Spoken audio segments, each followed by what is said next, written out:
नाज़रीन, अवामी न्यूज़ में खबरन जो सिलसिलो जारी है। इन वक्त असीं तव्हांखे खिपरो खां ख़बर ॾींदा हलूं त 2 ॾींहं अॻु हथुंगे जे हजाम पाड़े जे रवासी आमिर हजाम पारां घर जो सामान सीधो वठण लाइ वियल 12 साल जे वसीम हजाम सां ज़ोरी बदफ़ैली जी कोशिश कई, जंहिंजी मुतासिर नींगर जे पीउ हाजी हजाम जी फरियाद ते जवाबदार खिलाफ़ FIR दाख़िल थी, मगर हुन बावजूद जवाबदार गिरफ़्तार न थियण करे नींगर जे वारसनि अमीन हजाम, नवाज़ हजाम नाले चङो ऐं ॿियनि जी अॻवानी में शहीद चौक खिपरो ते एहतजाज मुज़ाहिरो कयो वियो। मुज़ाहिरे खे ख़िताब कंदे हिननि चयो आहे त खिपरो पुलिस वंगार वेंदे जवाबदार के गिरफ्तार नथी करे। असां SSP सांगड़ समेत ॿिनि वसवारनि खां मुतालबो करियूं था त जल्द खां जल्द जवाबदार के गिरफ्तार करे असां सां इंसाफ़ कयो वञे, न त एहतजाज जो दायरो वधायो वेंदो।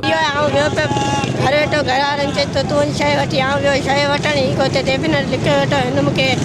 वारे में जली वारे में चढ़ी वियो गले में जली मूंखे चंबा अंबा टोकी ऐं मूंतां बदतमीज़ी करी ऐं मूंसां ज़ाती करी वियो ई छोकिरो ऐं आवाज़ मची हाणे जलाए वेठो ऐं असांजी FIR बि कटाए लाइ हर कमु करण लाइ छोकिरे खे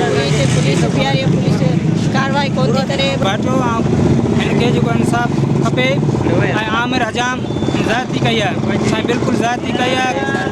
गले में झलियो आहे, घोटा ॾिना आहिनि, कपिड़ा फाड़िया आहिनि, पोइ अस्पताल में आहिनि, NC कटाई आहे, हर कपिड़ो बि सभु हिते हुन छोकिरे जा आहिनि, सभु हिते आहिनि ऐं हिन सां इंसाफ़ थियो वञे ऐं ॾाढी ज़ुल्म कयो हिन सां।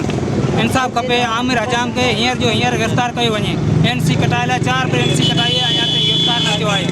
हिननि जी ॾाढाई जे करे अञा गिरफ़्तार न थियो सघियो आहे, जल्दी में जल्दी फ़ौरन हिनखे गिरफ़्तार कयो। हुकूमत को गहनार कोन थी करे, अॼु 4 ॾींहं थिया आहिनि, ग़रीबनि जो वैल्यू कोन आहे, ग़रीबनि जो मदद कोन थी करे, हुननि खां पैसा वठो माण्हू खे वेठी आहे, छाजे करे वेठी आहे, ग़रीब खे टिके बीठा आहिनि, ॾाढे वञणो पवंदो आहे, छाजे करे कोन आहे। वधीक ख़बरनि ऐं तफ़सील जे लाइ विज़िट कयो असांजी वेबसाइट awami news hd.com ऐं ॾिसंदा रहो अवामी न्यूज़ HD।